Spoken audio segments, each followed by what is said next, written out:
Welcome to Reformed Thinking. I'm so glad you're joining us for this brand new deep dive. We are getting into something really wild today. Yeah, we really are. It's going to be a heavy one, but so good. Right. So I want you, the listener, to just imagine something with me for a second. Imagine a scroll that stretches across the entire room you're sitting in right now. Like a massive, heavy parchment. Exactly. Thick parchment, and it's covered just edge to edge in dense black ink. And written on this scroll is your permanent record. And, we're not talking about like your credit score or a standard background check here. No, not at all. This scroll contains every selfish motivation you have ever harbored. It lists every single momentary lapse of empathy. Every time just look the other way when someone was hurting. Yeah. Every lie of omission, every silent, arrogant judgment you've passed on a friend. Oof. Yeah, that's uncomfortable. Right. Now imagine someone rolling up that massive damning document, walking across the room and handing it directly to you. Because, society loves the concept of a ledger, right? We build our entire modern existence around tracking behavior. We totally do. We want to know exactly where we stand. And more importantly, we want the data to tell us where everyone else stands. So we can categorize them. The modern world just thrives on that. If a behavior is logged, it can be measured. Right. And if it can be measured, we can determine your exact worth to the community. There's this strange comfort in that cold, calculating precision. But the moment you step out of the realm of, credit bureaus and algorithms and you step into the world of the human soul, That's when the whole system just breaks down. it totally shatters. When you get into theology, philosophy, the reality of our internal motives, that neat little societal ledger is just completely inadequate. We're left staring at this diagnostic landscape that is incredibly murky and honestly unbearably heavy. That is the terror of the spiritual audit, because we are dealing with cosmic treason at that point. Exactly. And that exact tension is what we are walking into today. So today's deep dive is opening up this historical and theological masterpiece.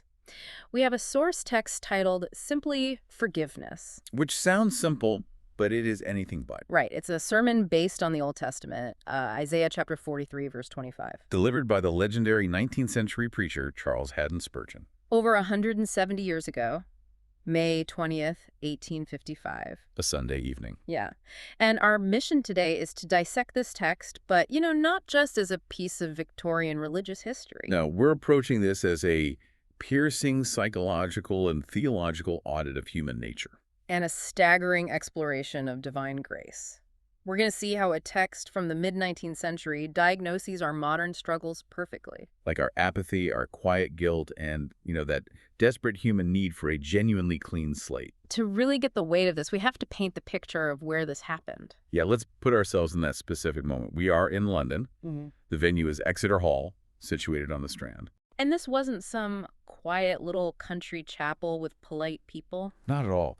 Exeter Hall was massive. It was a cavernous auditorium. The epicenter of major political rallies and revivals. It held thousands of people. Completely packed out, floor to the rafters. Picture the atmosphere in 1855. London is this industrial powerhouse. But grappling with extreme squalor, right? There was a recent cholera epidemic. The shadow of the Crimean War is looming. The room is dimly lit by gaslight. It's crowded, sweaty. You've got thousands of Londoners' wealthy merchants in top hats sitting next to laborers with calloused hands. And stepping up to the podium is Charles Spurgeon, who, by the way, is only 20 years old at this time. Which is just wild to think about. He's this young phenomenon taking the city by storm. And what's so fascinating is how he introduces this specific verse in Isaiah. He calls it a salvation text. Right, and the analogy he uses right at the start to define that is just brilliant. It totally reframes how you read ancient religious documents, because he acknowledges the Bible is overwhelming. Yeah, he says all of Scripture is inspired, but he compares it to the night sky and the mariners who navigate by it. Oh, I love this analogy. It's so good. He says if a sailor looks up and tries to plot a course using every single star in the firmament, they're going to get hopelessly disoriented. The sky is just too vast. If you give every star equal weight, you sail in circles. It just becomes visual noise. Okay. So the experienced mariner trains their eye to look for a few specific stars. Like Polaris, the North Star. Exactly. Yeah. Specific groupings that possess this peculiar phraseology, engineered to catch the eye and direct a lost ship safely to the harbor. And Spurgeon views this verse in Isaiah as one of those navigational stars for the human soul.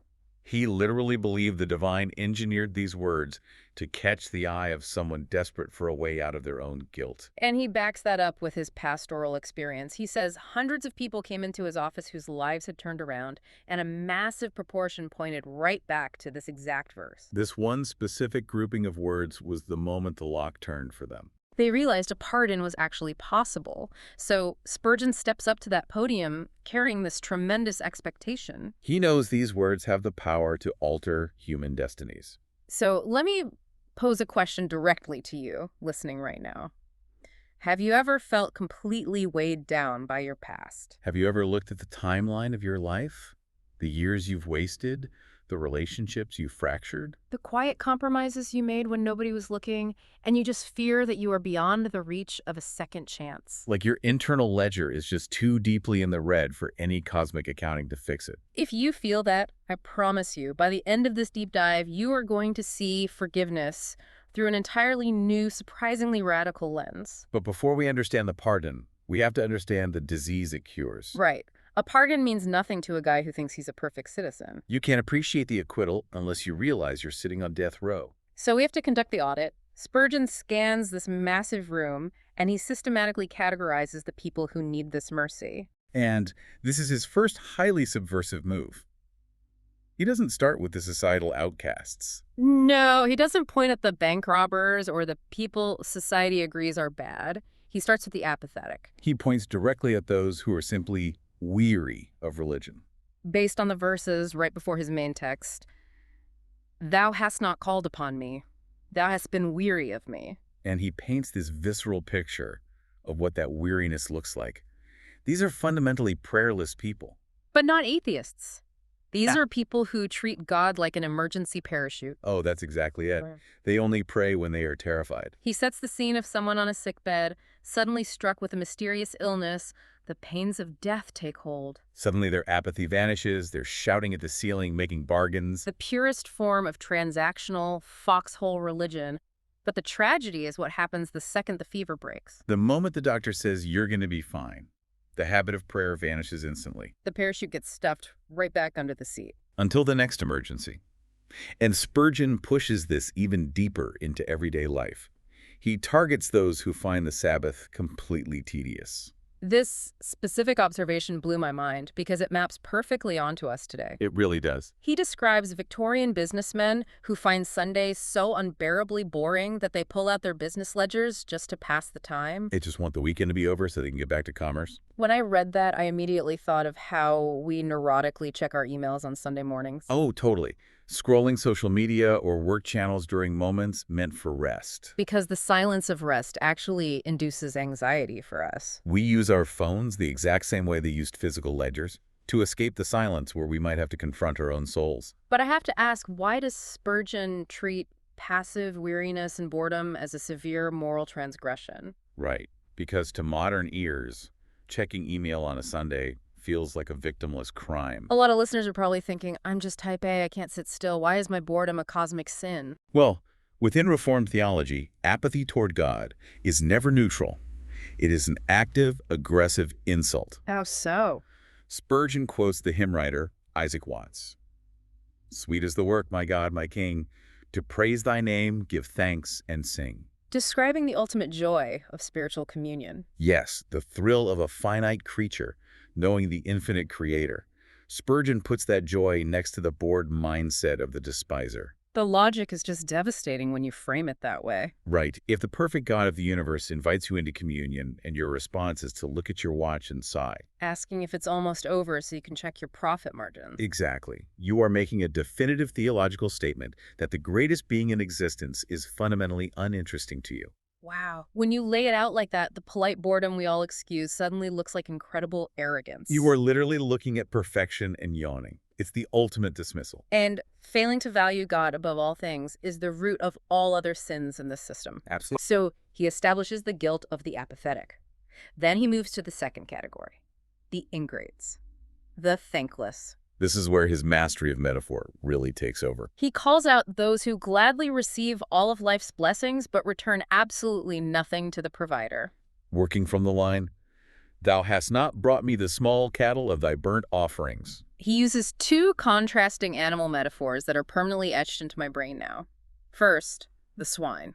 A pig wandering through the forest, eating acorns off the ground. Just devouring them, grunting in satisfaction, getting completely full, but never once lifting its head to look at the mighty oak tree dropping the food. It consumes the provision and entirely ignores the provider. And he contrasts that crude pig with a delicate little chicken. If you've watched a bird drink water, you know exactly what he means. Yes. The chicken takes a single drop into its beak and then physically lifts its head toward the sky.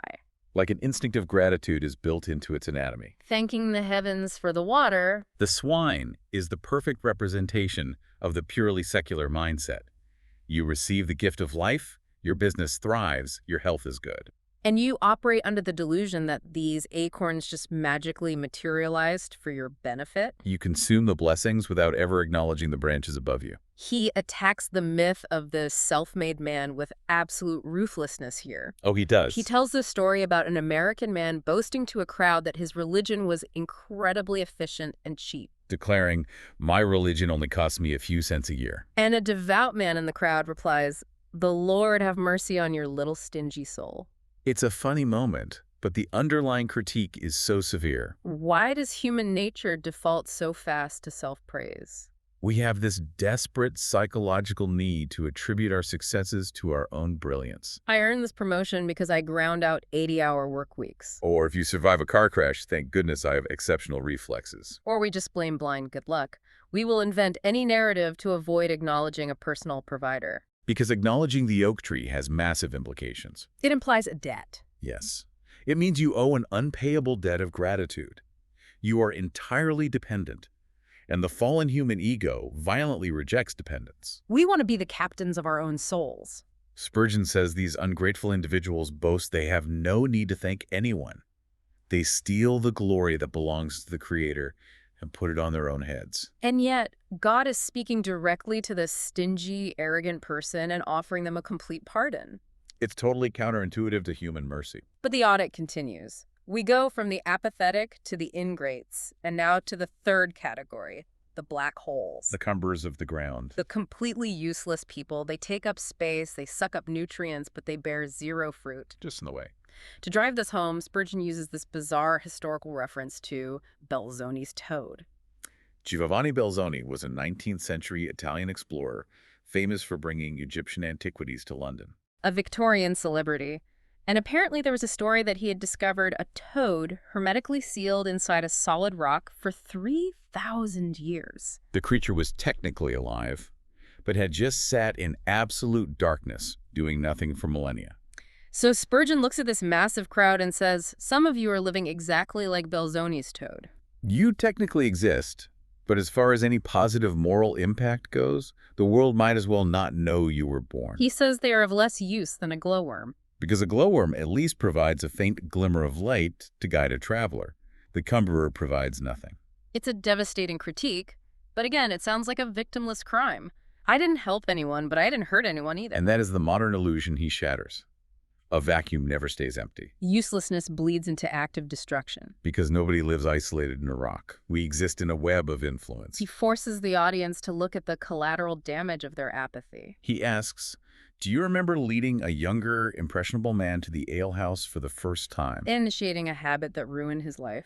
Or the hour you lost your temper and swore a profane oath, not realizing a child was listening and mimicking you. He paints a terrifying picture of the ripple effect of sin. He suggests that in the final judgment, spirits might point a burning finger at you and shriek, "Who led me here? You are the author of my damnation." The psychological weight of that is just suffocating. It destroys the defense of, I mind my own business, I don't hurt anybody. You are either bathering or scattering. There's no neutral. Which brings us to the climax of the audit. The most controversial turn in the sermon, the fourth category, the worst of all. The sanctuary sinners or the backsliders? He claims the most guilty sinners in that room aren't the pagans who never heard of Jesus. No, it's the ones raised by pious parents, taught the scriptures from childhood. They know the rules, they understand grace, and they still choose to rebel. They sin against light and knowledge. He brings in John Bunyan here. Bunyan argued, these sanctuary sinners don't just wander into hell. They have to force their way there by climbing over the cross of Christ. trampling the ultimate sacrifice underfoot. And Spurgeon turns the laser on himself. He tells thousands of people that if he woke up in hell, he'd be among the most damned because of his rich religious upbringing. Any rebellion on his part is magnified 1,000-fold. I have to interject because modern minds violently clash with this. Oh, absolutely. Listeners are thinking, wait, the Sunday school kid who wanders off is more guilty than a literal murderer who grew up in trauma. That goes against all our concepts of justice. We use background to lessen a sentence, not maximize it. Exactly. If you didn't know better, we show leniency. But the clash comes down to the nature of the law being broken. Modern justice looks at material damage. Theological justice looks at relational treason against the lawgiver. So explain how that works structurally. Imagine a parent with 2 kids. One was abandoned early, raised feral, doesn't know the rules. They smash a priceless vase. A tragedy of ignorance. Right. But the second child has been taught the rules, shown immense love and provision. That kid stares the parent dead in the eye and intentionally smashes the vase. The material damage is the same, a broken vase, but the relational betrayal is infinitely deeper. Yes. The first is ignorance, the second is high treason. So to know the love of God conceptually and shrug and say no thanks is the ultimate cosmic insult. You're weaponizing your knowledge. He quotes Richard Baxter, "Now or never. You can't plead ignorance at the judgment bar.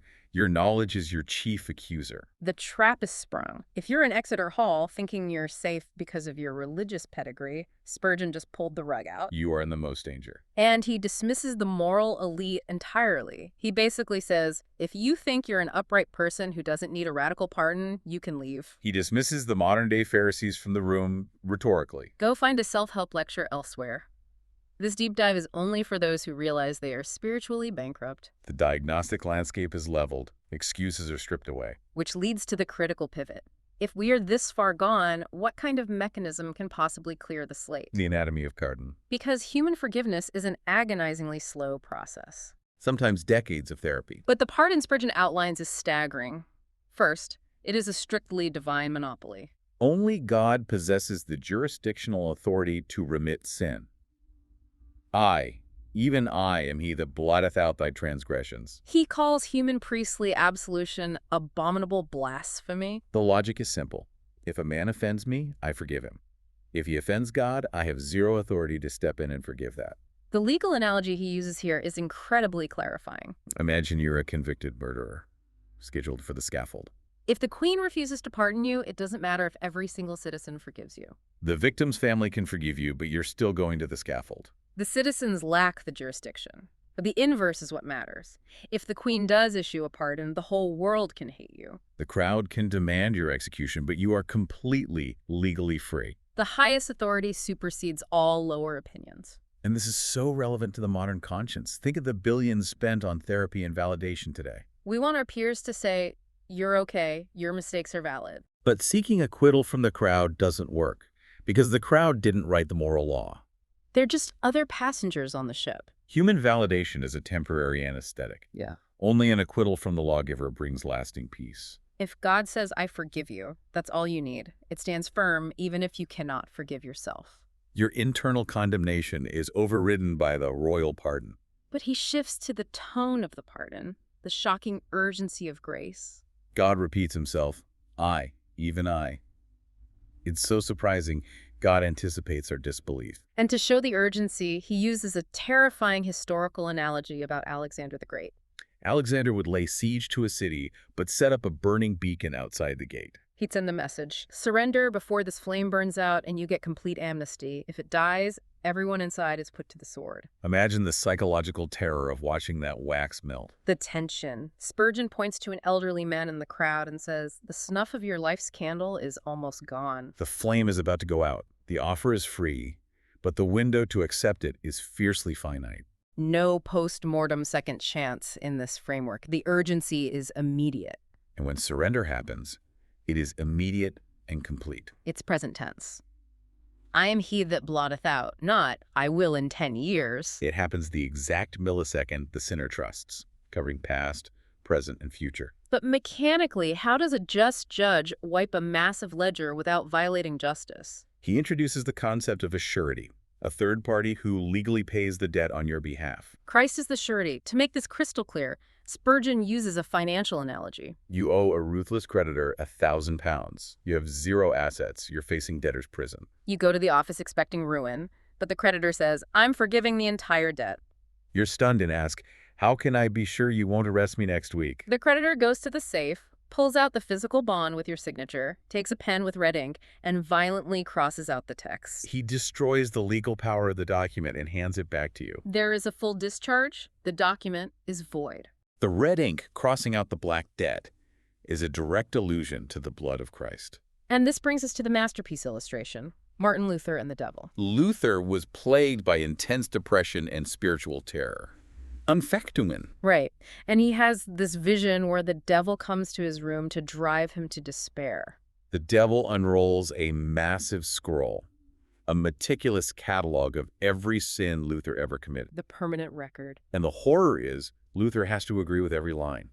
It's factually true. The devil thinks he's won. He asks if that's all, then pulls out another scroll just as black. He believes he has crushed Luther's mind. But Luther has this heroic paradigm shift. He tells the devil, it is all true, every word, but now take a pen and write in red ink at the bottom, the blood of Jesus Christ his Son cleanseth from all sin. That is a full discharge. I marvel at that psychological triumph. Luther doesn't engage in denial. He knows the debt is real, but he knows the surety settled it. And Spurgeon introduces the legal concept of double jeopardy here. You can't be punished twice for the same crime. If Christ stepped into the courtroom and paid the agonizing penalty as the substitute, the debt is legally settled. God cannot exact that penalty from the forgiven sinner again. That would be divine injustice. Demanding payment after the surety already cleared the account. I really want you to ponder the relief of this. We live in a world where debts are just deferred or refinanced. Rarely forgiven outright. Imagine your deepest moral failures being fundamentally destroyed in the eyes of the law. The bond is crossed out. It is the ultimate liberation. But it raises a massive, glaring problem. The big question, why? Exactly. Why would the ultimate creditor wipe out a massive debt for a creature who offered him nothing but apathy and treason? What on earth is in it for God? The Spurgeon points right back to the text. God explicitly states his motive. I, even I, am he that blotteth out thy transgressions for mine own sake. Not for your sake, for his sake. This is a crucial pillar of Reformed thought. God doesn't forgive because he foresaw your future usefulness or worth. He owns the cattle on 1,000 hills. If he needed servants, he could create a flawless race instantly. He doesn't need us. Which is a crushing blow to the human ego. We want to think, God saved me because I was a good investment. Spurgeon shatters that illusion. He uses the analogy of a world-renowned physician. Visiting a desperately ill, penniless man, the doctor completely cures him. The patient says, I can't pay you. And the doctor replies, I didn't do it for your money. I did it out of pure benevolence and to publicly prove my skill. I am doing this to get myself a name. Now, if a human doctor went on Instagram and said that, we would instantly label him a narcissist and cancel him. It feels selfish to us, so how do we reconcile this with God? Why is God acting for his own sake a good thing? Because if forgiveness depended on your worth or your ability to stay perfectly grateful... Oh, the deal would fall apart by next Tuesday. Exactly. You're one bad day away from the contract being torn up. But because it depends entirely on God demonstrating his own limitless mercy, the equation flips. The more bankrupt the patient is, the more the absolute skill of the physician is honored. The psychological freedom in that is brilliant. You can't boast about earning it, but that absolute helplessness is exactly what guarantees your security. He won't revoke the pardon because doing so would tarnish his name, not yours. It takes the crushing pressure of performance entirely off our shoulders. Which brings us to the final, most mind-bending promise of the text. Omniscient amnesia. And will not remember thy sins. How is this mechanically possible? How can an omniscient God forget? A God who counts the billions of stars and microscopic organisms in the ocean. The animalculae. He knows every leaf that falls. How does he suffer from amnesia? Spurgeon clarifies this isn't a cognitive failure. God doesn't have dementia. It is a willful, legal, and relational choice to treat the sin as a non-entity. He breaks this down into 3 arenas. First, amnesia in the courtroom. God will not remember sins to punish them. At the final judgment bar, the devil reads the scroll. That man is a great sinner. And God's legal response is, I do not remember it. Even your own conscience steps up and says, But Lord, I did sin against thee. And the judge strikes the testimony from the record, I do not remember it. The case has already been adjudicated through the surety. Our sins are cast into the depths of the sea. The absolute depths, the Marianas Trench, not the shallow water where Satan can fish them back up. They become a legal nonentity. The second arena is far more intimate. Amnesia in business, the absence of suspicion. God will not remember sins to suspect you. Spurgeon uses that painful human analogy. The prodigal son comes home, weeping, and the father forgives him. But the next morning, the father needs someone to travel with a huge sum of cash. He gives it to the older brother, not the prodigal. I forgave him, but I'm afraid to trust him with money again. Which is completely logical for a human. Our cultural version of mercy is forgive but never forget. Handing the keys to the company safe to the guy who embezzled from you violates self-preservation. But that clashes Spurgeon's point. God doesn't operate like a wounded human. God puts forgiven sinners right into the Sunday school, right behind the pulpit. Zero lingering suspicion, no secret background checks. He loves and trusts them as if they had never strayed. It's a terrifying level of trust. The final arena is amnesia in the will. Distributing the inheritance. An earthly father makes a will, leaves thousands to the obedient kids, and just a few hundred to the prodigal because it wouldn't be fair. We obsess over equity and merit. But God's inheritance is scandalously equal. He places Mary Magdalene on the exact same level as the Apostle Peter. The thief on the cross is on the same footing as the Apostle John. The ground is completely flat at the foot of the cross. Heaven has no VIP section for people who sinned less before they were saved. It deeply offends our natural sensibility. But if you know you are the toad in the rock. That scandalous equality is the greatest news in the universe. So as we wrap this up, let's summarize the sheer scale of this grace. We started with a brutal diagnosis of our apathy and treason. And we end with an immediate, complete, bulletproof pardon offered for God's own glory. Spurgeon's final plea is haunting. Look at Mary Magdalene. Look at Saul of Tarsus. They were accepted. So why arrogantly conclude, you are the one exception? He says, if you perish, you will be the first penitent who ever did so. What a guarantee. The surety has never failed to cover a debt brought to him. Never. As we close, we want to leave you with a final thought connecting this to our culture today. The contrast is sharper today than in 1855. We live in the zenith of the digital age. A society that structurally never forgets. The internet acts exactly like the devil unrolling Luther's scroll, meticulously logging data, pulling up out-of-context quotes from a decade ago. We live in a state of perpetual anxiety, terrified one mistake will socially ruin us. Society demands the debt be paid over and over. Which makes I will not remember thy sins a desperate psychological lifeline. So the final question for you to wrestle with this week. If you truly internalize the reality of this divine forgetfulness, the idea that the ultimate judge has cast your darkest moments into the deepest sea, crossed out your bond in red ink, and will never hold them over your head. how would that absolute bulletproof freedom change the way you interact with the anxious, unforgiving world around you today? How would it dismantle your fear of people's opinions? And how much grace and patience would you be willing to offer the flawed people in your life? It is a paradigm-shifting thought. Thank you so much for joining us on Reformed Thinking. Keep seeking, keep questioning, and keep exploring. We'll catch you on the next Deep Dive.